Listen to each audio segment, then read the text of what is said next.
capítulo 3. Vamos en esta mañana a considerar algunos de los versículos de aquí y terminaremos con esta parte de las predicaciones que hemos iniciado acerca de los primeros 3 capítulos de Génesis. En el libro de Génesis, como todos sabemos, es el primer libro de la Escritura. Y los 3 primeros capítulos de este libro son el fundamento en el cual se sostiene toda la historia que contiene la Biblia. Llega a tal grado la importancia de estos capítulos que si usted no llega a comprenderlos plenamente, lo más probable es que usted va a entender erróneamente toda la Escritura. Y es por eso, hermanos, que he venido insistiendo y es mi preocupación que ustedes conozcan lo que es la doctrina de los pactos. Esto quizá les parezca muy repetitivo, pero créanme que si comprenden esta doctrina de los pactos, cada vez que usted abra su Biblia y lea la Escritura, el Espíritu Santo les irá revelando el plan redentor de Dios a través de los pactos. De ahí la importancia y la insistencia sobre este tema. Y se van a dar cuenta entonces que todo este plan está perfectamente estructurado desde la creación hasta el fin de los tiempos.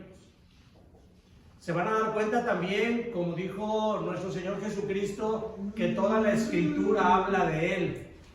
Él es el centro de la Escritura, nuestro Señor Jesucristo. Es el tema total de la Escritura. Todo se trata de Cristo, todo comienza con Él, todo sigue con Él y todo termina con Él. Así que la predicación de esta mañana estaremos viendo el tercero de los pactos que viene implícito en estos 3 capítulos y que es el llamado pacto de gracia. Ya vimos anteriormente el pacto de obras o el pacto de adámico, que es el pacto que hizo Dios con Adán, por medio del cual le prometía vida eterna si Adán cumplía con la obediencia a Dios, pero también Dios le dice que le va a dar muerte si es que no lo cumple. Y como todos sabemos, Adán desobedeció y murió. Y con esto no únicamente Adán, sino toda la raza humana. Este es el primer pacto. El segundo pacto, llamado el pacto de redención, es aquel pacto que hizo la Trinidad, Dios Padre, Dios Hijo, Dios Espíritu Santo, por medio del cual ellos se pondrían de acuerdo de la manera en cómo iban a salvar al hombre. Eso es para que nosotros, Dios lo hace de esa manera para que nosotros lo entendamos. Por supuesto que ese pacto fue algo mucho más grande que nosotros no comprenderíamos.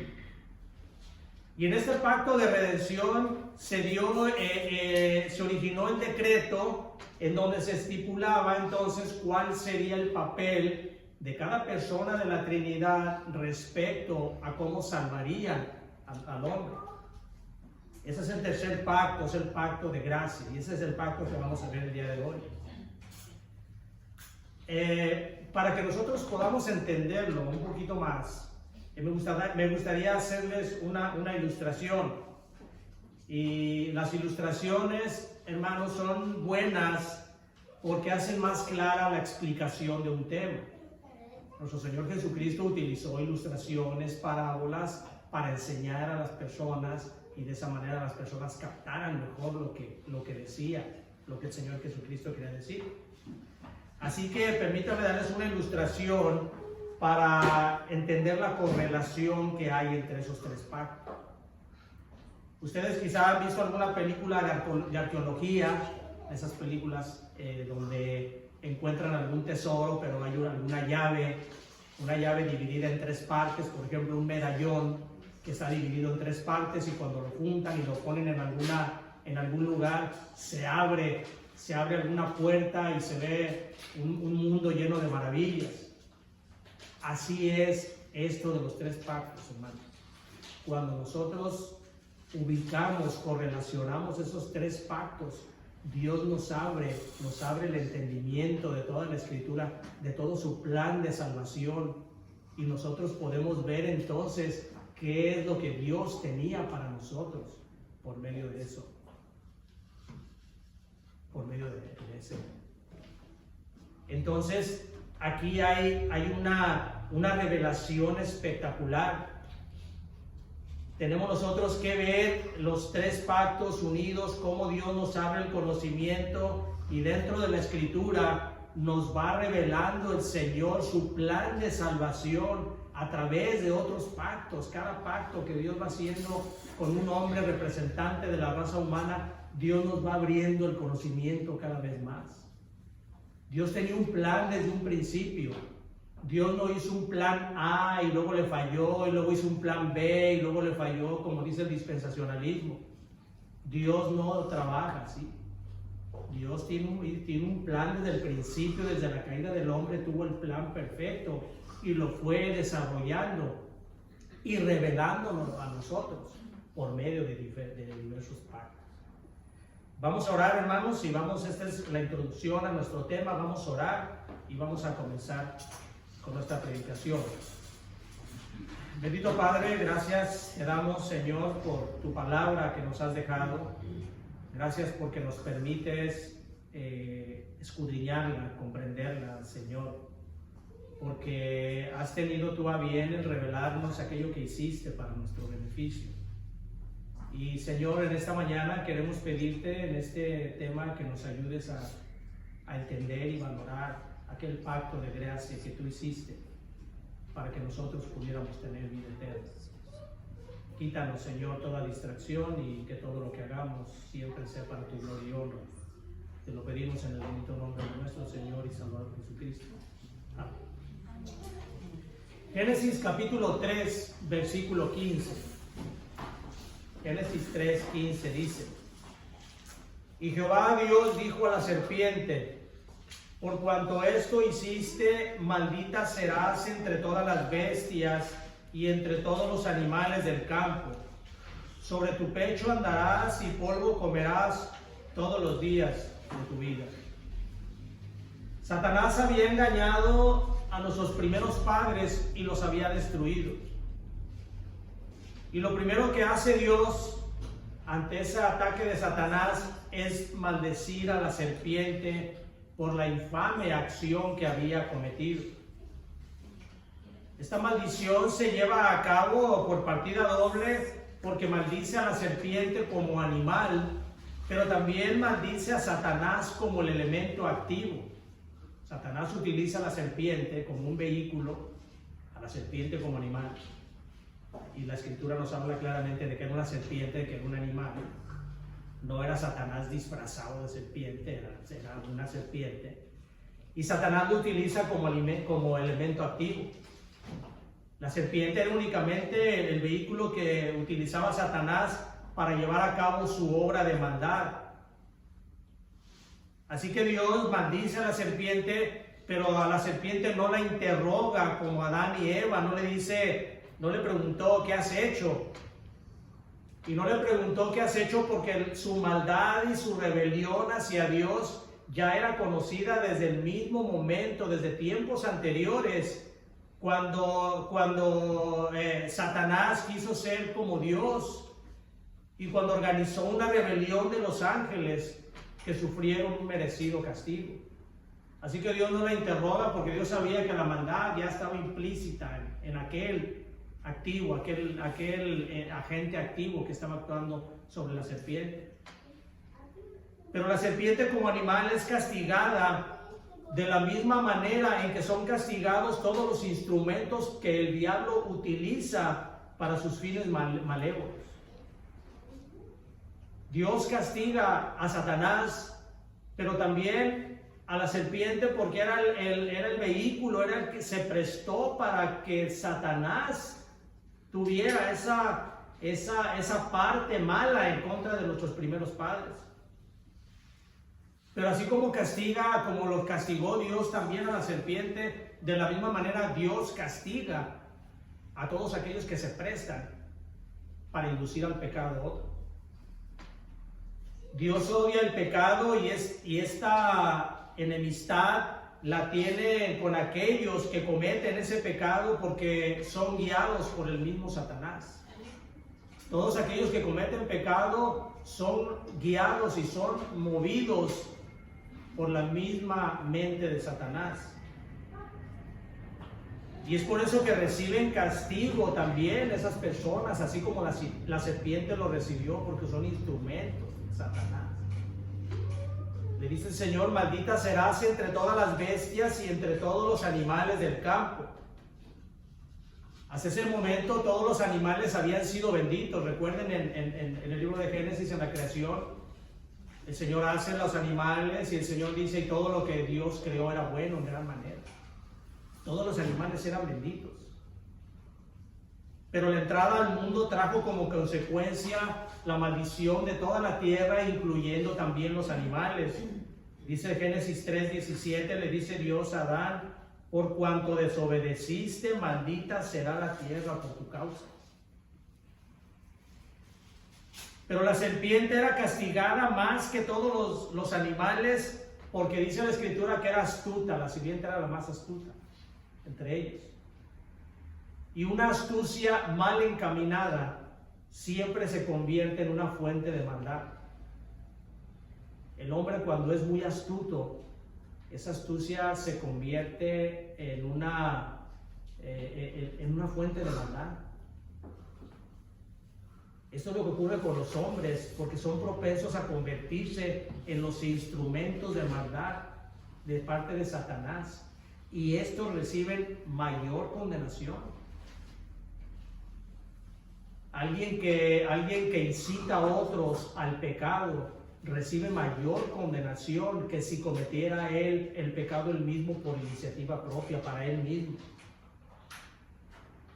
Dios enemista a la serpiente con los humanos y a partir de ese momento sería considerado como un ser repudiado, un ser odiado, un ser maligno, dañino. Eso es lo que es una serpiente. Dios la maldijo de ese momento y le dice: sobre tu pecho andarás, dentro de la maldición. La serpiente andaría arrastrándose, y esto da la idea de que antes de la maldición la serpiente caminaba. Si el Señor la maldice para que se arrastre, quiere decir que antes de la maldición la serpiente pudo haber tenido patas y caminar. No era un animal rastrero. Pero ahora ya estaba considerada para arrastrarse. Ya Dios la había maldecido para que se arrastrara. Y esta condición de arrastrarse, ustedes estoy seguro que han oído esto de arrastrarse. Esta es una condición que denota una condición miserable de alguien que es miserable. Es una condición para todos aquellos que desprecian a Dios. Eso es arrastrarse. Miqueas capítulo 7, versículo 17 dice: de aquellos que desprecian a Dios, lamerán el polvo como la culebra, como las serpientes de la tierra. Ese es un ser que desprecia a Dios, un ser miserable. Le dice además en la maldición: y polvo comerás todos los días de tu vida. La serpiente estaba condenada a comer comida llena de polvo. Y este era un castigo por haber incitado a Eva a comer algo que Eva no debía de haber comido. Como dice la Escritura: ojo por ojo, diente por diente, que era comida por comida. La serpiente incita a Eva a algo que no debió de haber comido. Y la serpiente está condenada a comer algo sucio, algo lleno de polvo. Al haberse prestado la serpiente para incitar a Eva a cometer pecado, caía en una de las peores faltas condenadas por Dios. Porque aquellos que incitan a cometer a otros pecados son peores que los que pecan por iniciativa propia, como les digo. Dice en Mateo capítulo 18, versículo 17: ay del mundo por los tropiezos, porque es necesario que vengan tropiezos, pero ay de aquel hombre por quien viene el tropiezo.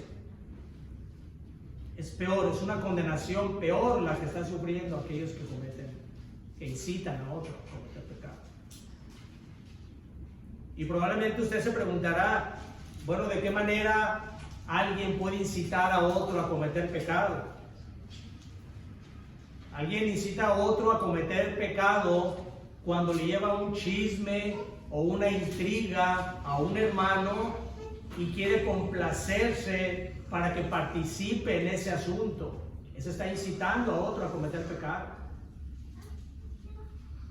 También puede incitar a cometer pecado cuando usted ofende o se molesta con su cónyuge, cuando se comporta de manera malagradecida, o se molesta con él, y lo que está haciendo es incitando a su cónyuge, a él o a ella, para que cometa el pecado de la ira, el pecado del odio, del resentimiento, del coraje. Por eso debemos de tener mucho cuidado en esto, hermano. Debemos de ser muy cuidadosos, no incitar a nadie al pecado, porque estamos cometiendo pecado igual o peor que ellos. Usted comete pecado, también está incitando a cometer otros pecados cuando se viste de manera inapropiada y está incitando a otros a cometer el pecado de la lujuria. También eso es incitar a otros a cometer pecado. Y cuando usted hace eso, lo que está haciendo es está actuando de la misma manera que actuó la serpiente, prestándose como un instrumento de Satanás para llevar a cabo sus malévolos planes, para que otros caigan en el pecado. Eso fue lo que hizo. Satanás utiliza vehículos para eso, utiliza personas para llevar a otros a la condenación. Dice nuevamente el versículo 15, dice: y pondré enemistad entre ti y la mujer, y entre tu simiente y la simiente suya. Esta te herirá en la cabeza y tú le herirás en el callar. La serpiente y la mujer, nos dice la Escritura, habían iniciado con una relación cordial. Habían platicado, habían conversado amistosamente y habían tocado el tema de la prohibición de Dios. La serpiente no actuó de manera agresiva ni trató de influir violentamente en Eva. Su astucia la llevaba a irse deslizando mentalmente en los pensamientos de Eva, envolviéndolos con sus artimañas que Eva no percibió. Era muy sutil, se estaba manifestando, arrastrándose para llevarla al pecado que quería llevarla. Pero así como toda amistad pecaminosa termina convirtiéndose en una enemistad diabólica, así terminó Dios enemistándoles a ellos, porque era una relación pecaminosa, una relación diabólica. ¿Ha conocido usted, hermano, hermana, quizá algunas personas que aparentan ser muy amigas, pero que tienen en común las fiestas, las ambiciones, las vanidades, y cómo siempre terminan enemistándose? Porque el interés de ellos siempre se basa en actitudes malas, actitudes fuera de las cosas de Dios. Por otro lado, por el lado contrario, las amistades que se fincan en Dios, amistades cristianas, siempre permanecen y cada vez se van haciendo más fuertes, más unidos. No ocurre lo mismo con alguien que tiene su amistad en el pecado. Dice Romanos 1:28, y como ellos no aprobaron tener en cuenta a Dios, Dios los entregó a una mente reprobada para hacer cosas que no convienen. Eso es lo que sucede en una amistad que está basada en las cosas que no son de Dios.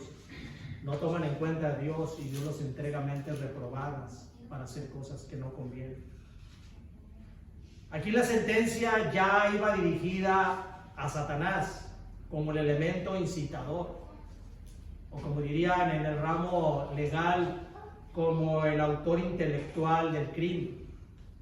Ya la sentencia iba para él. Dice el versículo 15, y pondré enemistad entre ti y la mujer, y entre tu simiente y la simiente suya.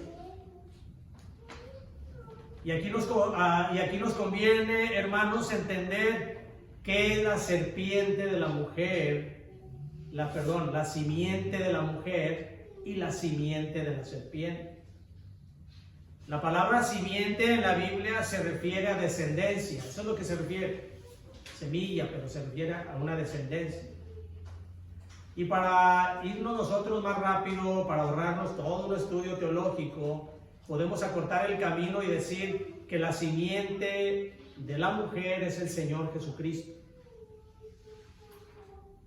Y es la simiente de la mujer porque Cristo como hombre fue formado en el vientre de una mujer virgen por la acción del Espíritu Santo.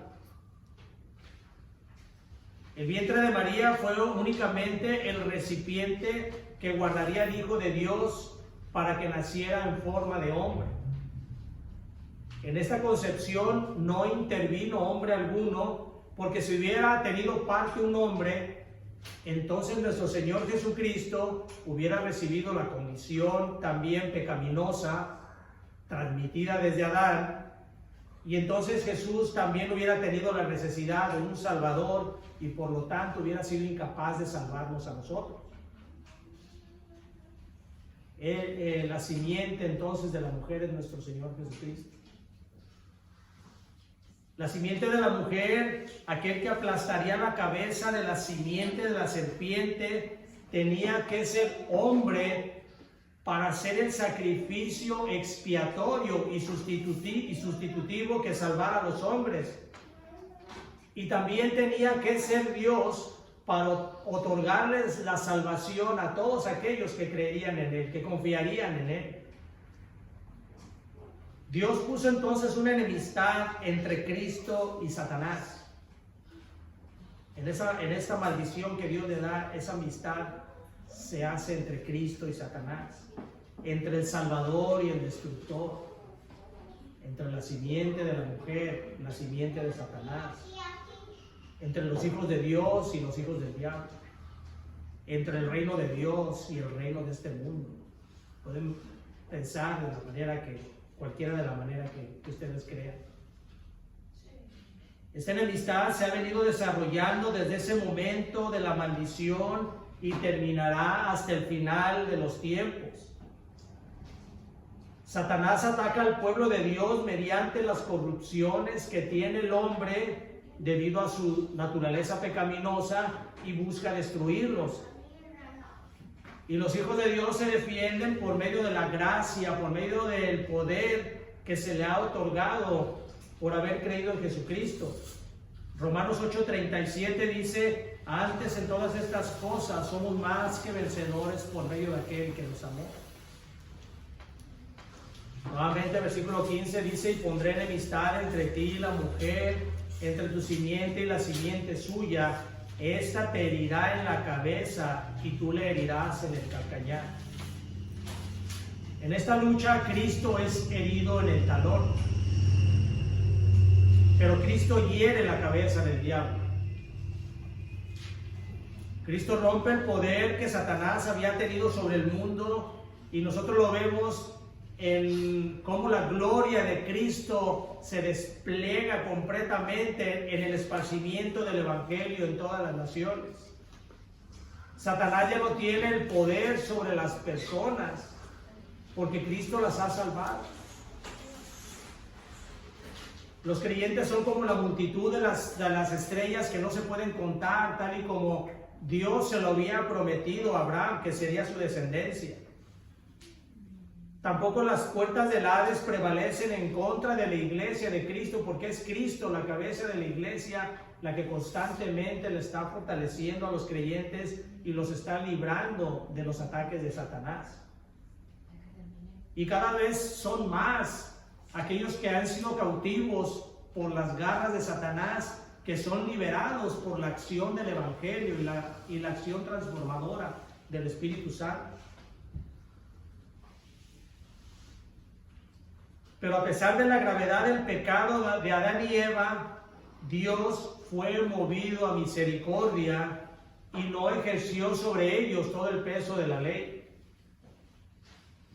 En lugar de esto, Dios hizo con ellos un pacto en el que se manifestaba su gracia. Había habido una maldición sobre ellos, y tal parecía que la maldición que Dios les estaba dando en una maldición donde estaban plenamente condenados, sin oportunidad de nada. Dios les había dicho, le había dicho a Adán: el día que comas de ese árbol vas a morir. Y desobedeció y comió. Así que seguramente ellos habían perdido toda esperanza de presentarse ante un Dios santo.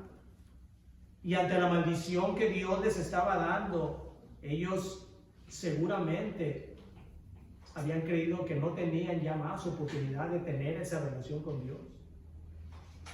Pero Dios, en su amor, en su bondad, en su gracia, les hacía con ellos un pacto, y con esto les abría una puerta de esperanza por medio de la cual ellos podían volver a ser aceptables a Dios y tener nuevamente aquella relación que se había quebrado ante su caída. En este pacto, que es el pacto de gracia, estaba redactada una bendita promesa de salvación y redención para el hombre. Sin embargo, al ser el hombre incapaz de pagar por su deuda, sería el propio Hijo de Dios el que tomaría su lugar y recibiría el castigo por el pecado que el hombre merecía. Al hacer esto, el Salvador ganaba un pueblo para él que Dios el Padre había elegido desde la eternidad pasada para que recibiera la justicia comprada con su Hijo, con el precio de su sangre. Y esta salvación sería otorgada a todos aquellos elegidos que Dios había escogido desde antes de la fundación del mundo únicamente por su gracia, y les daba la salvación como un regalo, sin que el hombre tuviera que hacer ninguna obra, porque Cristo ya había hecho la obra completa. Aunque este es un pacto de gracia, también es un pacto de obras, pero no las obras que nosotros hagamos, son las obras que Cristo ya hizo. El sacrificio de Cristo, el derramamiento de su sangre, fue aquello que Dios requería para que nosotros pudiéramos tener vida eterna. Y es por medio de su sangre y por medio de la confianza que nosotros tengamos en aquel sacrificio, en que Dios, nuestro Señor Jesucristo, nos rescata de las garras de Satanás. Dice Efesios 2, 8 y 9: porque por gracia sois salvos por medio de la fe, y esto no de vosotros, pues es un don de Dios, no por obras, para que nadie se gloríe. Este era el pacto de gracia que Dios hacía con el hombre para volver a tener esa comunión que se había perdido y para darles vida eterna. Pero este regalo de salvación tenía un precio. Dios había sido ofendido y era necesario satisfacer esa ofensa. No iba a ser únicamente que Dios desechara el pecado, se olvidara del pecado, sino que Dios, como un juez justo, necesitaba castigar ese pecado. Necesitaba castigarlo sin que se viera afectada su bondad y su amor. Y también daba la salvación gratis, pero sin que se viera afectada su justicia, porque entonces sería un juez injusto. El precio que tenía que pagar por la redención del hombre, como ya mencionamos, era con la sangre del Salvador. Hebreos capítulo 9, versículo 22 dice: sin derramamiento de sangre no se hace remisión. No hay remisión de pecados sin derramamiento de sangre. No hay un perdón de pecados. Y Dios quiso dejar en claro esta ley desde el principio para que nosotros entendiéramos cuál era el requisito y cuál era ese costo que se había pagado como el precio de nuestra salvación. Y quería dárselos a entender también a nuestros primeros padres, y por eso en Génesis capítulo 3 versículo 21 dice: y Jehová Dios hizo al hombre y a su mujer túnicas de pieles y los vistió. Este sacrificio no fue para alimentarse. Todavía no aparece que Dios hubiera permitido la alimentación por medio de la carne. Eso aparece hasta la época de Noé. En ese momento Dios sacrificó a dos de sus criaturas que Dios amaba también.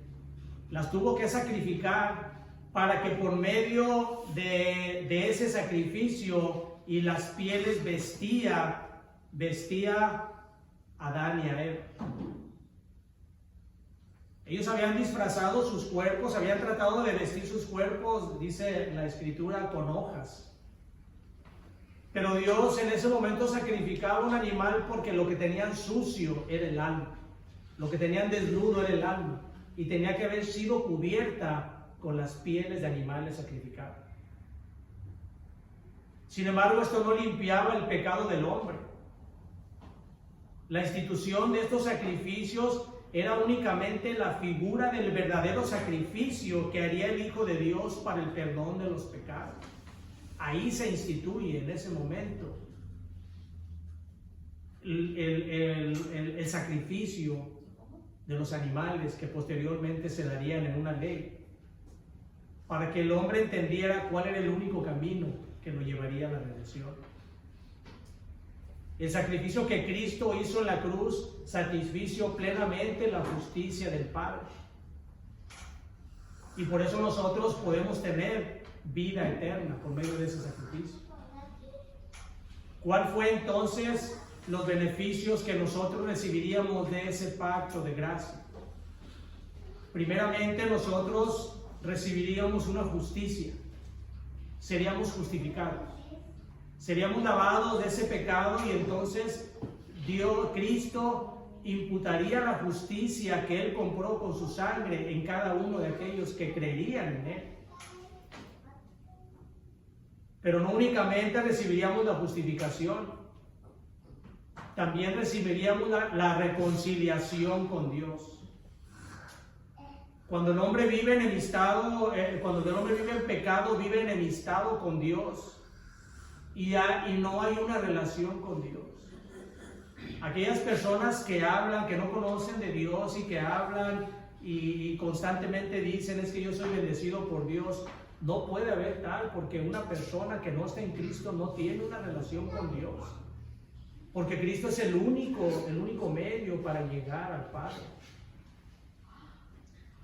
Nuestro Señor Jesucristo dice, yo soy el camino, la verdad y la vida, nadie va al Padre sino por mí.